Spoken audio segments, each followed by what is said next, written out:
Hi, my name is Isabel Azrati, and I'm in Professor Hoare's class for Global Environmental Health, spring of 2025. Today, I will be discussing uranium mining in Mailuu-Suu, Kyrgyzstan. So first, I will go through a quick introduction, a historical background, the environmental health impact, the health impact, the remediation efforts, and a quick conclusion. So to begin, the purpose of this presentation is to explore the environmental and health impacts of uranium mining in Mailuu-Suu, Kyrgyzstan. Mailuu-Suu has a population of 25,892 as of 2021. It is a mining town in the Jalalabad region of southern Kyrgyzstan. It has been economically depressed since the fall of the Soviet Union. Mailuu-Suu has a history of uranium mining dating back to the Soviet era, leading to widespread contamination. Between 1946 and 1968, uranium mining and processing operations began, producing over 10,000 tons of uranium ore. In April 1958, a tailings dam failure released approximately 600,000 cubic meters of radioactive waste. In 1994, a landslide blocked the river, leading to flooding of waste reservoirs. In 2004 and 2011, the World Bank approved grants totaling to $6 million for reclamation efforts. In Figure 1, this line graph shows a timeline of radioactive waste accumulation in Mailuu-Suu between 1946 and 2024. In 1946, you can see that there are actually there's zero radioactive waste accumulation in Mailuu-Suu, because that's when the operations began.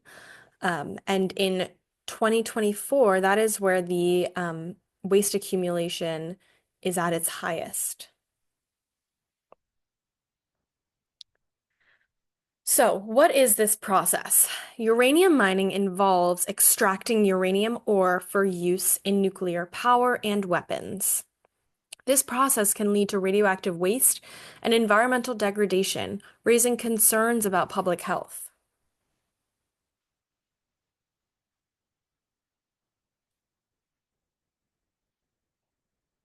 So let's discuss the environmental impacts. First, there is soil contamination from the uranium mining operations. Next, we have water quality issues. Water sources around Mailuu-Suu are tainted with uranium and other toxic substances, posing serious health risks. There is also air pollution. The air quality in Mailuu-Suu is compromised by dust and radon emissions from mining activities.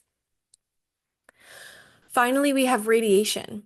Increased radiation levels can lead to respiratory issues and other serious health problems for the local population.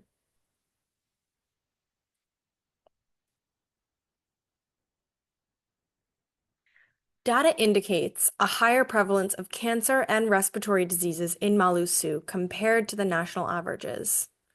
Reports show that uranium exposures correlates with various health issues, particularly among workers and residents near mining sites. As you can see in Figure 2, this bar graph showcases how the prevalence of cancer and respiratory diseases is much higher in Mailuu-Suu.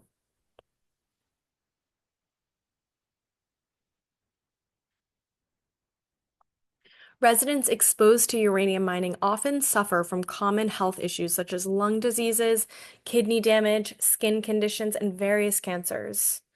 These problems are exacerbated by the radiation and contamination of water and soil in the area. In Figure 3, this pie chart showcases all of the common health issues. So most common is breast cancer at 20.7%, followed by lung cancer, 20.3%. Personally, I was a bit shocked that breast cancer came above lung cancer due to all of the emissions and toxins that these workers are breathing in. And then this pie chart also dives into rectal cancer, esophageal cancer, cervical cancer, gastric cancer, skin cancer.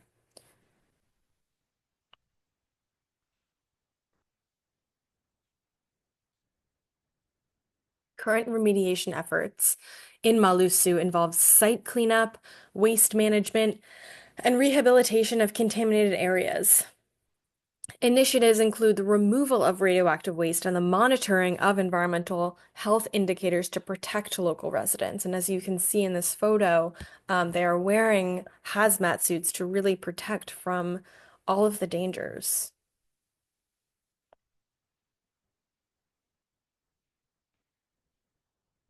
In conclusion, the case of uranium mining in Mailuu-Suu, Kyrgyzstan, highlights the long-term environmental and public health consequences of poorly managed industrial activities. Once a key site during the Soviet era, Mailuu-Suu now faces persistent challenges due to soil, water, and air contamination, as well as elevated rates of cancer and respiratory illness. While remediation efforts are underway, as we discussed, the situation underscores the need for stronger global safeguards around hazardous waste, environmental justice for impacted areas and communities, and finally, sustained investment in public health infrastructure. Thank you for listening. Here are my sources.